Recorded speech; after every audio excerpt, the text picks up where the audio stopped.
kami dari kelompok 3 dengan materi keras kepala.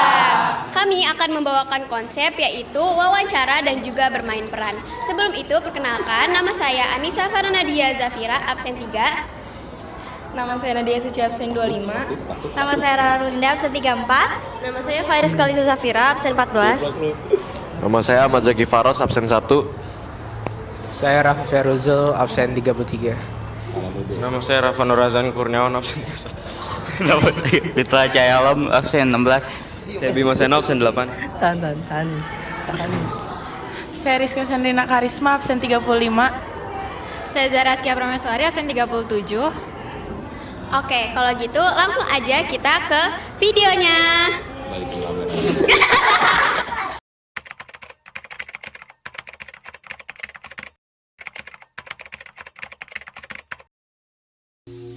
Allahu Akbar, Allahu Akbar. Azan.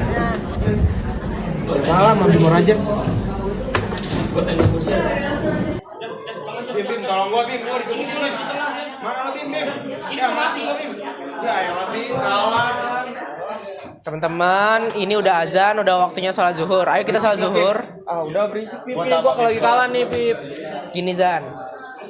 Pahala itu nggak bisa di top up, nggak kayak diamond. Mending kita semua sholat dulu. Udah lah Pip, lu sono aja lah Pip, gue bisa sholat sendiri. Iya, udah gede kita enggak usah diatur-atur sih.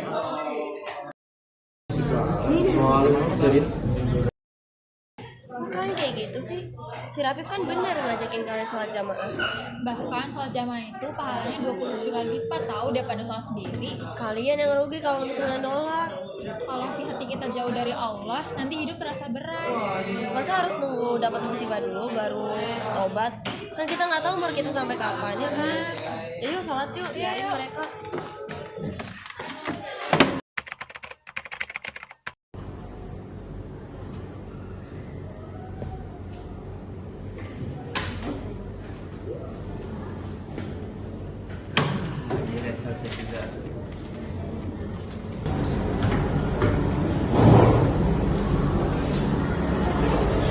Emangnya gampang ya tadi? Iya, tadi bentuknya kemarin udah belajar. Iya, sama aku juga.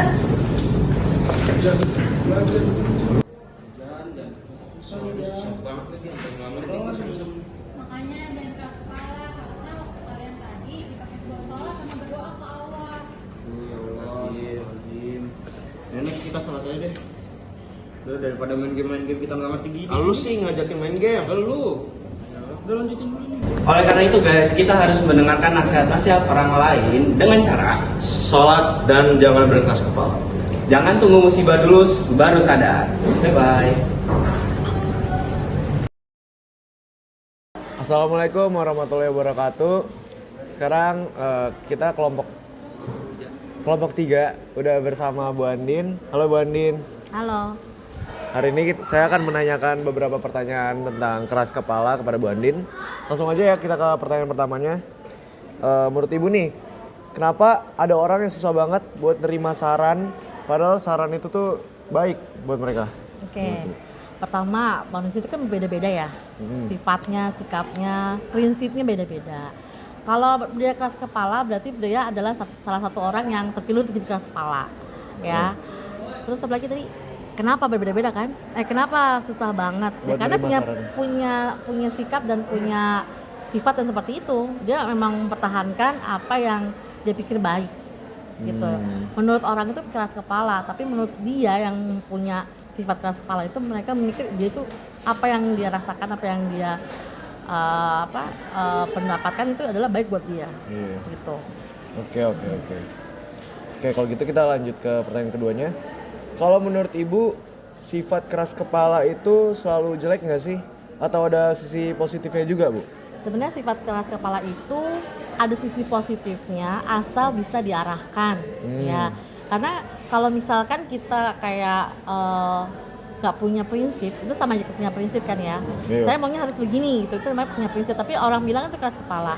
Tapi kalau dia ngerasa itu baik, oke, tapi kalau ngerasa dilihat orang itu tidak baik atau punya sisi yang negatif, orang bisa mengarahkan, oke nggak apa-apa begitu, tapi kamu harusnya begini. Jadi minimal dia bisa berpikir kalau itu tuh ada sisi negatifnya gitu loh. Oke. Nah, setuju banget nih saya dengan jawaban Bu Andin tadi. Oke, kalau gitu kita lanjut ke pertanyaan ketiga, oke? Kalau misalnya nih Bu, kita di kondisi kesabaran kita habis, terus kayak ada orang yang nggak mau ngalah. Menurut Ibu tuh gimana cara kita ngalahin orang-orang kayak gitu, Bu? Oke, pertama tetap kamu usaha untuk mengingatkan atau memberikan masukan orang-orang itu. Kalau tidak digubris 2 kali, 3 kali, kalian kapan tentunya, apalagi kalau misalkan kamu memberikan saran yang baik, pasti kamu ada kewajiban untuk memberikan saran. Kan? Contoh misalkan anak itu tidak mau sholat, tapi kamu paksa sholat, keras kepala banget sih kalau dibilangin gitu kan, tapi kan untuk kebaikan dia gitu kan. Kamu tetap jangan sampai kamu kebaikan itu jangan sampai berhenti gitu aja. Nggak cuma kamu, tapi kamu bisa bantu teman-teman kamu untuk mengingatkan dia gitu kan. Keras kepala banget, karena keras kepala kan identik sama negatif ya. Nah, dia harus tetap mengingatkan. Nanti kalau suatu saat mungkin dia akan jerah kalau dia kena akibatnya. Kalau mentok itu baru dia bisa berubah. Tapi sebagai kita teman, sebagai kita teman berada di circle ya, kita wajib untuk mengingatkan. Oke. Begitu kita langsung lanjut ke pertanyaan terakhir nih, Bu. Kalau misalnya nih di sekolah ada teman keras kepala, menurut Ibu tuh solusi biar hubungan Ibu sama teman itu tuh biar baik gimana, Bu? Oke, saya bilang tadi kita tetap mengingatkan, tapi tidak memaksa. Tapi tetap selalu mengingatkan. Tapi jangan kalau dia sudah tersinggung, abaikan. Mungkin kalau nanti suatu saat ada waktu untuk kosong untuk bisa mengisi lagi, kamu bisa isi lagi dengan mengingatkan lagi. Jadi tetap teman baik, tapi kamu tetap mengingatkan, ada kewajiban mengingatkan. Boleh diingetin tapi jangan terlalu dipush gitu ya. Tapi tetap harus kita wajib mengingatkan.